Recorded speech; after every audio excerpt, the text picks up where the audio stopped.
All right, so I'm gonna combine all of this into one video.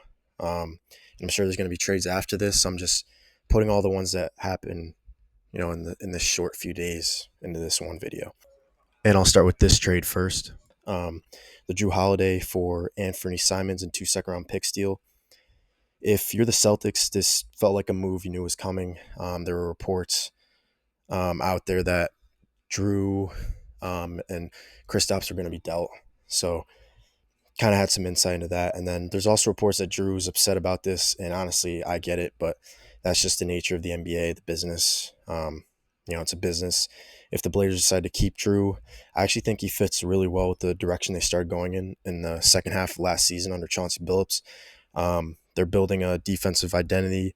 They've got solid defenders, a legit rim protector, and Donovan Clingan, and wings like Jeremy Grant and Tamani Kamara, who can guard multiple positions. So Drew could help elevate that whole scheme. And then for Boston's side, Simons gives you a young, talented scorer. He had more offensive responsibility in Portland, but I don't think that'll be the case in Boston, and that's probably a good thing. I don't think he should be carrying the load on a contender. He might start, but we'll see what Boston's roster looks like come the start of the season.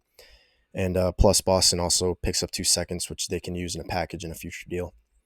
That said, Simons doesn't really match the kind of guard Boston usually targets. They've gone for strong defenders, Drew, Derek White, guys who can shoot and guard. Simons hasn't shown that same level defensively, but we'll see. Now the Kristaps Porzingis trade. This one's a little more interesting. I understand why Boston did it, but I don't think the return matched KP's value when he's healthy, and that's the key. His health, obviously. He actually didn't miss a lot of games with injuries last year, but he had an illness that sidelined him, and now that's something teams have to factor in, and that's probably why the Celtics got, only George Niang in second in return. But Niang's a plug and play 3-and-D guy, sure, but that's a steep drop off from Porzingis when he's healthy and right, and obviously they play different positions, but you know what I mean. The Nets ended up getting Terrence Mann in a second for basically nothing. So they came out looking great here. They can keep Mann or flip him. Plus, they've got that number 22 pick, which, that gives them more flexibility or, another young piece. As for the Hawks, obviously Porzingis starts. I'm curious to see if Okongwu plays next to him or comes off the bench. I think this probably signals the end for Capella in Atlanta. But, the fit with Trae Young could be really nice. KP's floor spacing and shooting range could open up that offense even more, and he's still a lob threat. He's also capable, a capable defender when he's healthy. Big if, but if they keep him on the floor, healthy, Atlanta definitely improves here. Then there's the CJ McCollum, Jordan Poole trade I'm going to touch on quick. It's not quite a straight swap. The Pelicans also sent out Saddiq Bey in the number 40 pick, and the Wizards end up with Kelly Olynyk. Poole is super talented offensively, but he's got consistency issues. Plus, the defense is still a work in progress. Saddiq Bey, though, is a nice piece. Good 3-and-D wing. I'd expect Poole to start, maybe Bey too, but we'll see what the roster looks like come the start of the season, which is the case for a lot of these teams.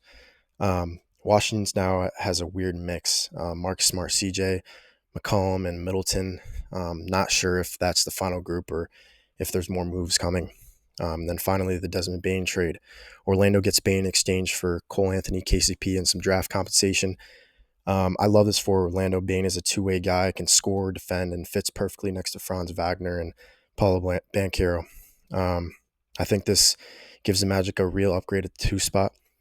And as for Memphis, I don't know. KCP is a solid vet, great defensively, and Cole Anthony can give some offense off the bench, but Bane was a huge part of that team's identity, and unless they're planning something bigger, it feels like a step back.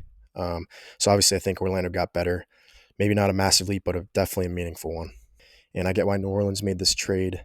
CJ's aging on an expiring deal, and the Wizards either move him again or let this contract expire to free up some cap space.